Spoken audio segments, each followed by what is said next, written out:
फिलहाल जो हादसा हुआ है वो हादसा बहुत सारे सवाल खड़े कर गया है कि आखिर हमारा सिस्टम क्या कार्य कर रहा है। और चलिए अब आगे बढ़ते हैं। जयपुर से ही खबर है, मुख्यमंत्री भजनलाल के साथ नीति आयोग की बैठक खत्म हुई है। मुख्यमंत्री भजनलाल शर्मा ने रखी प्रदेश के लिए ज्यादा ग्रांट की मांग। कहा राजस्थान की विषम भौगोलिक परिस्थितियों का विशेष ध्यान रखा जाए। 16वें वित्त आयोग के अध्यक्ष खुद राजस्थान के मूल निवासी हैं। प्रदेश की परिस्थितियों को समझते हुए केंद्र से ज्यादा आर्थिक मदद दी जाए। डिप्टी सीएम दिया कुमारी ने आयोग का धन्यवाद दिया तो डिप्टी सीएम ने भी प्रदेश की भौगोलिक परिस्थितियों का ध्यान दिलाया है और कहा है कि किसी भी काम में राजस्थान को खर्च करना पड़ता है ज्यादा पैसे तो राजस्थान के लिए ज्यादा लागत आती है। विषम भौगोलिक परिस्थितियों के चलते हर काम का खर्चा बढ़ जाता है और ऐसे में ग्रांट की सिफारिश करते समय आयोग इस पर विचार करे, दिया कुमारी डिप्टी सीएम ने कहा।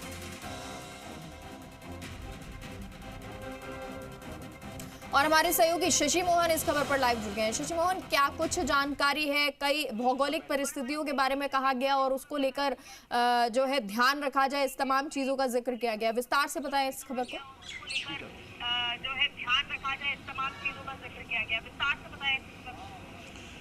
मेघा, दरअसल भारत की पाकिस्तान से लगती अंतर्राष्ट्रीय सीमा 1000 किलोमीटर 1040 किलोमीटर की और प्रदेश की भौगोलिक परिस्थितियाँ जिसमें ख़ास तौर से रेगिस्तानी इलाका है, दूर दूर छितराई हुई आबादी हैं जिसमें ढानी मगरों में लोग रह रहे हैं और पानी की कमी, इन सबको देखते हुए सरकार की तरफ से जो 16वें वित्त आयोग के साथ में बैठक हुई उसमें अपने मेमोरेंडम में इन बातों का जिक्र किया गया है। जो बैठक का मजमून था उसमें मुख्य सचिव का पहले स्वागत भाषण हुआ, फिर मुख्यमंत्री भजनलाल शर्मा ने प्रदेश की परिस्थितियां रखी और उन्होंने ये आग्रह किया कि प्रदेश की परिस्थितियों को देखते हुए जो ग्रांट दी जाती है केंद्र सरकार की तरफ से उसके लिए जब आयोग सिफारिश करे तो इन विशेष परिस्थितियों का ध्यान रखे। फिर अरविंद पनगड़िया जो वित्त आयोग के अध्यक्ष हैं उनका एड्रेस हुआ, उन्होंने बताया कि कैसे कैसे पहले ग्रांट मिल रही थी और अब ग्रांट मिलते समय हालांकि आयोग अपनी सिफारिशों को पहले जाहिर नहीं करता है लेकिन किस तरीके से चीज़ों का ध्यान आयोग सभी राज्यों के नज़रिए से रखेगा वो बात कही गई। इसके बाद में राज्य सरकार की तरफ से वित्त विभाग के अधिकारियों ने और प्रदेश की टीम ने जो प्रेजेंटेशन तैयार किया था वो प्रेजेंटेशन दिखाया गया। उस प्रेजेंटेशन में अब तक केंद्र से मिले पैसे का खर्चा और किसी भी काम में कैसे यहाँ पर लागत बढ़ जा रही है, जो दूसरे राज्यों के मुकाबले जो ज़्यादा पॉपुलेशन डेंसिटी वाले राज्य हैं उनके मुकाबले यहाँ कैसे लागत बढ़ जा रही है दूर दूर लोगों के मकान होने के कारण से।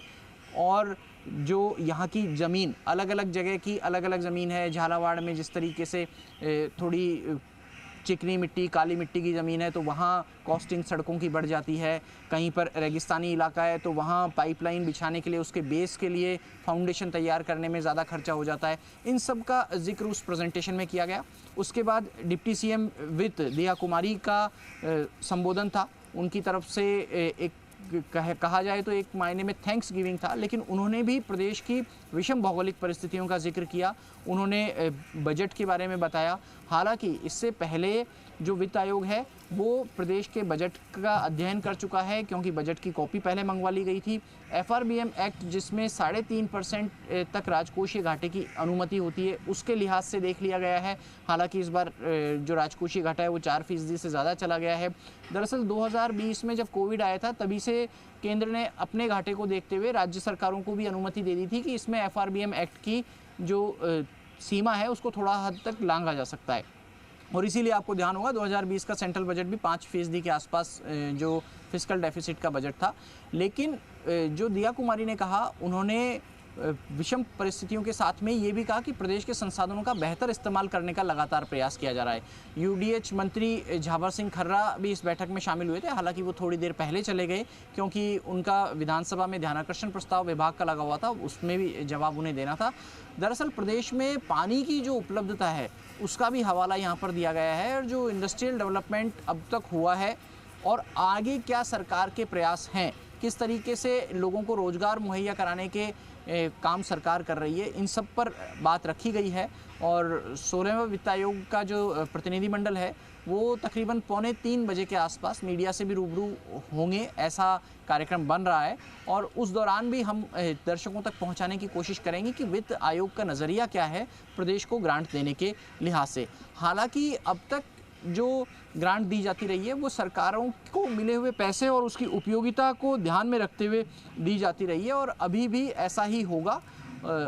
जो एनी मैथ्यू हैं और जो सौम्य मुखर्जी हैं वो सभी लोग मौजूद थे जो वित्त आयोग के सदस्य हैं, उनकी तरफ से भी पूरे मामले को सुना गया। अब अपनी रिकमेंडेशन आयोग जब देगा तो उससे पहले आपस में चर्चा करके इस पूरी कवायद पर रिपोर्ट तैयार की जाएगी। चलिए ठीक है, बहुत बहुत शुक्रिया आपका तमाम जानकारी के लिए शशि मोहन।